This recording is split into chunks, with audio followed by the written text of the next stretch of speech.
another video here, and so I'm on this long road trip, and just wanted to utilize the time and share. So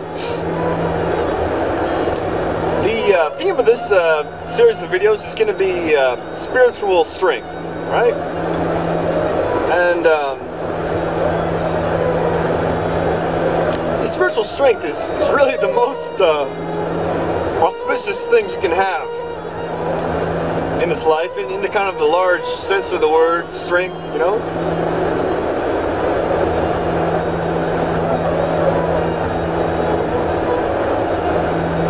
And in this kind of so-called Kali Yuga,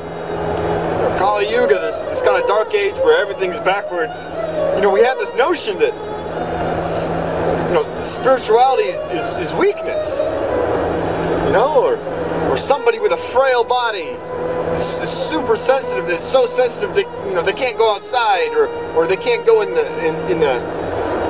heat, or they can't go in the cold, right? Wow, man, that guy's really spiritual, right? He's so sensitive he can't even go outside.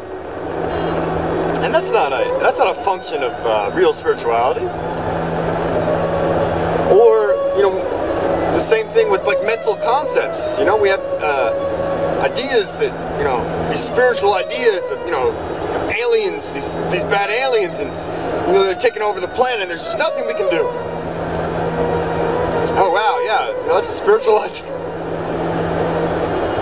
You know, and all kinds of silly, you know, mystical ideas that yeah, certainly if it's your experience, if you're having a mystical experience and you're sharing, that's beautiful, that's absolutely divine. But if you're just, you know, engaging yourself with all kinds of strange, unprovable, mystical ideas that have nothing to do with your own experience, and aren't, you know, motivating you to realize the self, then these ideas are just mind-numbing. They're just distractions. It's just a spiritual entertainment, in the negative sense of the word.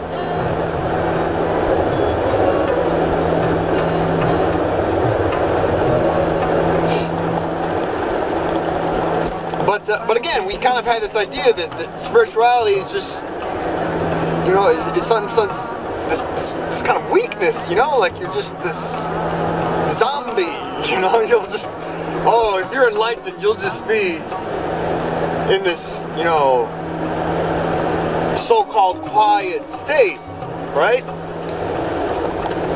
And you'll just be appearing like your body is just all this mushy, mashy, whatever.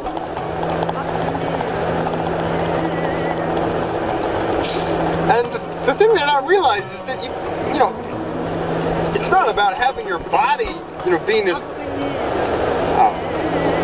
so-called quiet, you know, mind kind of thing. No, it's about, you know, realizing the cosmos. The cosmos is this mass of consciousness and bliss, which means that even in the midst of tremendous, I don't want to say emotion, but, you know, tremendous play within the consciousness, there is no disturbance, there's no agitation. And that's what, you know, psychologists, you know, just can't realize, can't understand about the enlightenment, because they'll just look and what is this guy, you know, how is he behaving, all of this, you know, or this, you know, this variation, you know, at one moment they're, you know, strong and stern, and the next they're just blissful, just completely unplunged. How can they, you know, manifest this variety of so-called personalities? And they're looking with the wrong lens. They're looking at, well, you know, the mind is just this little thing in this little box of the brain, and the, you know, system, the identification is just this little bag of bones and flesh. Well, for the realized soul, they're beyond all that. And so the spiritual strength is having the freedom not to be some kind of drone, right? Like, I am enlightened, and if you listen to me, you will get enlightened. This is ridiculous. Enlightenment is life.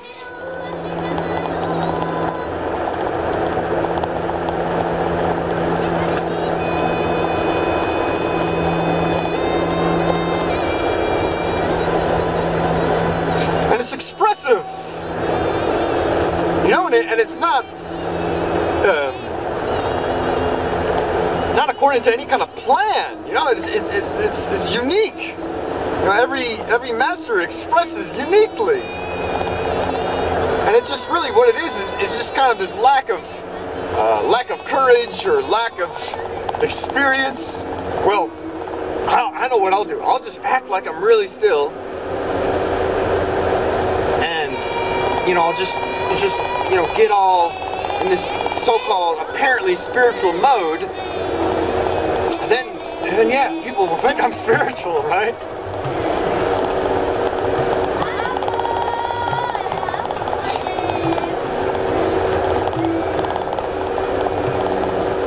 So it's just kind of a safe way to whatever, for, you know, to appeal to other people's, you know, limited views of spirituality. And so spiritual strength is being able to express your inner self, not caring about what other people think.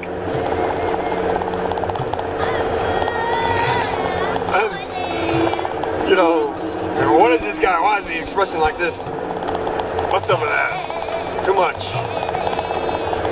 All this ideas. And that doesn't mean that you can't be adaptive and,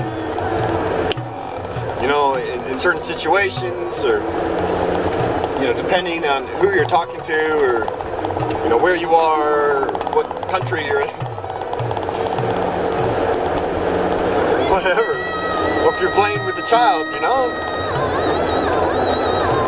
or some intellectual guy, and you just gotta, you know, work on this intellectual plane.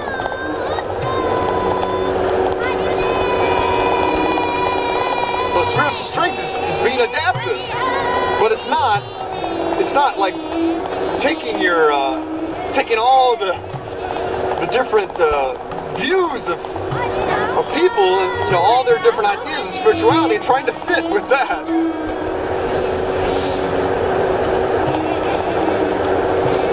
Because, you know, you can easily do that if you wanted to.